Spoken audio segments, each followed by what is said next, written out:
गुजरातमधून आयसिस या दहशतवादी संघटनेशी संबंधित असणाऱ्या 2 दहशतवाद्यांना अटक करण्यात आली आहे। राजकोट आणि भावनगर येथून या दोघांना गुजरात एटीएसने अटक केली आहे। 15 दिवस आधीच या दोघांनी गुजरातमधल्या धार्मिक स्थळांवर स्फोट घडवून आणण्याचा बेत आखला होता, तसा कट रचला होता। मात्र कडेकोट सुरक्षा असल्याने त्यांचा हा कट उधळला गेला होता, अशी माहिती आता समोर मिळते आहे। तेव्हा 2 आयसिसच्या संबंधित दहशतवाद्यांना अटक केली, मोठी कारवाई म्हणावी लागेल।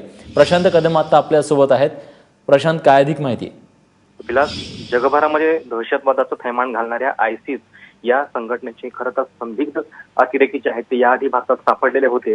मात्र ही बातमी या दृष्टीने महत्वाची आहे की पंतप्रधान नरेंद्र मोदी यांच्या गुजरातमध्ये आता आयसिसनं किंवा बगदादीनं आपले डोळे जे आहेत ते वटारलेले आहेत। त्या ठिकाणी आपली हालचाल सुरू केलेली आहे, कारण आज 2 जणांना, 2 संशयित दहशतवादी जे आहेत त्यांना गुजरात एटीएसला अटक केलेली आहे। हे दोघेही सख्खे भाऊ आहेत आणि विशेष म्हणजे दोघेही उच्च शिक्षित आहेत। एकाचं एमसीए तर एकाचं बीसीए कम्प्युटर क्षेत्रातलं पदवी जी आहे ती त्या दोघांनी मिळवलेली आहे।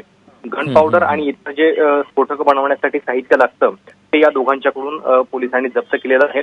आणि 15 दिवसांपूर्वी सुरेंद्रनगर, खरं तर अहमदाबाद पासून अगदी काही किलोमीटर अंतरावर असलेल्या या ठिकाणावरती हल्ला करण्याची या दोघांची योजना होती, कट होता। अशा पद्धतीची माहिती जी आहे ती गुजरात एटीएसला कळालेली आहे। विलास, धन्यवाद प्रशांत, तुम्ही दिलेल्या सगळ्या सविस्तर माहितीबद्दल। तेव्हा एक मोठा कट उधळलेला आहे आणि 2 कुख्यात दहशतवाद्यांना अटक केली गेली आहे।